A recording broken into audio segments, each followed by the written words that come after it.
Hi hello friends, నేను మీ సిరిడోరా సిస్టర్ని. ఈరోజు మన రెసిపీ వచ్చేసి పప్పు చెక్క అండి. వేరుశనగలతో మరియు బెల్లంతో చేసే పప్పు చెక్క ఎలా చేయాలో చూసేద్దామండి. చిక్కీ అంటారు కదండి, అదే పప్పు చెక్క.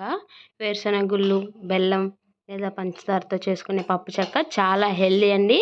పిల్లలకే కానీ పెద్దలకు కానీ చాలా హెల్దీ అనమాట. ఇటువంటి నడుము నొప్పి కానీ పెయిన్స్ కానీ అలాంటివి ఏమి లేకోకుండా చాలా హెల్దీగా ఉంటుందన్నమాట. ఇది తిన్నప్పుడు ఒకసారి మీరు ఇంట్లో ఒకసారి ట్రై చేసేయండి. చాలా ఈజీగా చేసుకోవచ్చు.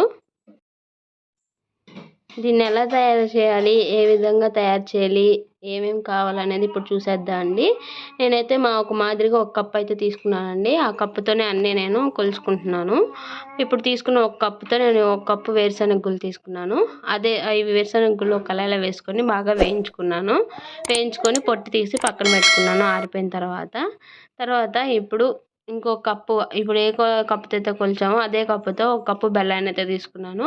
ఆ బెల్లం తీసుకుని దానిలో కళాయిలో వేసుకొని అదే కప్పులో సగం వరకు నీళ్ళు పోసుకున్నానండి. సగం వరకు నీళ్ళు పోసుకుని ఆ బెల్లంలో కరిగే విధంగా మొత్తం కళాయిలో కరగపెట్టుకున్నానండి. ఇలా మొత్తం కరిగిన తర్వాత కొన్ని బాగా కొన్ని ముక్కలు బాగా లోపల ఉండిపోతాయి అనమాట. అవి కూడా వండుకోకుండా మనం గరిటతో బాగా స్మాష్ చేసుకుంటూ మొత్తం కలుపుకోవాలి. ఇదంతా అయిపోయిన తర్వాత మీ దగ్గర యాలక్కాయలు పౌడర్ ఉన్నా పర్లేదు, అయితే కాయలు ఉన్నా ఇలా చితక్కొట్టుకొని వేసుకుంటే సరిపోతుంది. నేనైతే ఒక కాయలు తీసుకొని బాగా చితక్కొట్టుకొని దాంట్లో వేసుకొని ఒక 2 minutes బాగా కలుపుకున్నాను. మనం ఇప్పుడు మన వేరుశనగకాయలతో చేస్తున్నాం కాబట్టి ఈ బెల్లం అనేది బాగా పాకం అనేది రావాలి.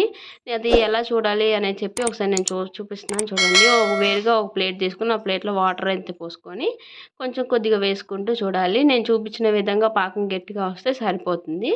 అలా వచ్చిన తర్వాత ఇప్పుడు నేను ఇందాక వేరుశనగ గుళ్ళు వేయించుకొని పొట్టు తీసి పెట్టుకున్నాను కదండి, దాన్ని కూడా ఇప్పుడు వాటిని నేను ఈ పాకంలోకి అయితే యాడ్ చేసుకున్నాను. ఎక్కువ పాకం అయిపోతే బెల్లం అనేది గట్టి పడిపోతుంది అనమాట. అప్పుడు చెక్క కూడా గట్టిగా ఉంటుంది, మనకి రాదు సరిగ్గా. అలా ఆకోకుండా నేను చూపించిన విధంగా వస్తే సరిపోతుంది. వెంటనే అవి కూడా వేసుకుని 2 minutes చేసుకుంటే సరిపోతుంది. ఇలా 2 minutes బాగా పప్పులో అన్నీ కలిసిపోయిన తర్వాత వేరుగా ఒక ప్లేట్లో నెయ్యి అడుగున రాసేసుకొని మనం ఇది చేసుకున్నదంతా దీంట్లో ట్రాన్స్ఫర్ చేసుకొని ఆరిపోయిన తర్వాత మనకు కావాల్సిన షేప్లో కట్ చేసుకుంటే సరిపోతుందండి. చాలా ఈజీ అండి. మీరు ఒకసారి ఇంట్లో ట్రై చేసేయండి. నా రెసిపీ మీకు నచ్చినట్లయితే please like, share and subscribe చేయండి. మీరు కూడా ఒకసారి ట్రై చేసేయండి.